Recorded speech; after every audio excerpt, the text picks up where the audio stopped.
I'm going to jump in here for a second because you're painting a picture that we're seeing less and less regulations actually being passed.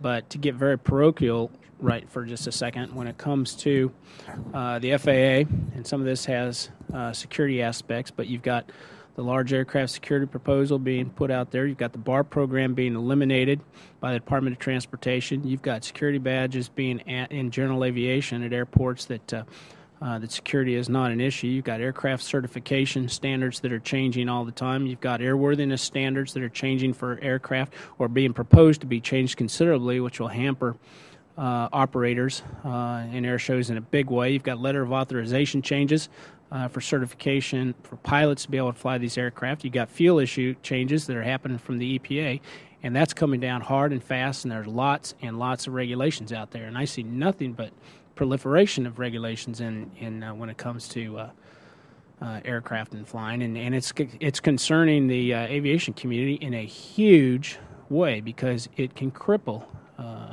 that industry in a huge way, and that is one area that the United States is blowing everybody else around the world out when it comes to exports and when it comes to production, when it comes to an entire industry. But I'd be real interested on your comments there. Oh, I do agree that there are some sectors that are facing cumulative burdens that are not welcome, and there are other sectors that are facing overlapping, redundant, or inconsistent burdens, which can cause a real hardship.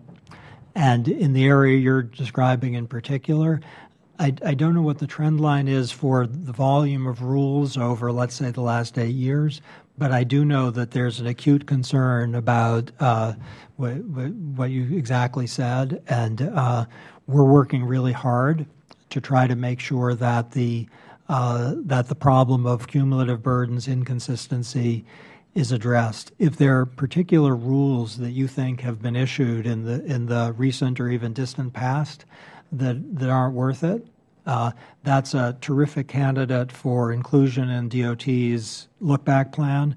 And in fact, if you look at DOT's plan, you'll see the FAA has some very promising candidates.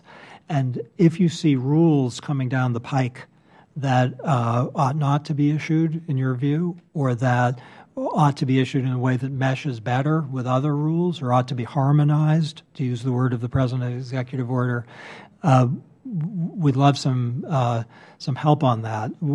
I wouldn't want to say that the anything general about a diminution of rulemaking on the airline industry. Every single one has to pass a series of filters.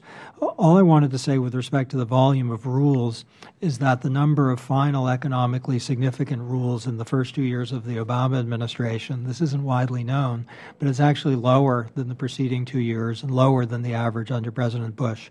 That's not to say that we have the right level of rules, and one of our principal goals these days is to reduce regulatory costs. So the $6 billion over the next 5 years is a down payment, but we hope to be able to do a lot better than that in reducing regulatory costs. And on the airline industry in particular, that's something we're looking very carefully at. Well, all of these aspects that, or these areas that I put out don't have anything to do with the airline industry. It's all about general aviation, and which is going to have a huge impact. And what we're finding from whether it's the Department of Transportation or it's the FAA, which is a division of the Department of Transportation, or even the EPA, we're not getting any interest in listening to our concerns. They are bowling forward and not going to take those into account, and that's very frustrating for me.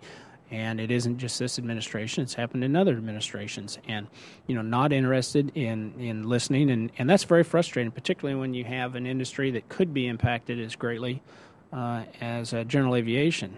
And again, that's every bit of this has to do with GA. And when I say GA, I'm talking about business aviation all the way down to your weekend flyer, and every business that's associated with that around the airport and those companies that are in those business parks and everything else. It's going to have huge impacts. Okay, I hear you, Mr. Chairman. If you would write me and or write the FAA and CC me, I promise you're going to get our attention.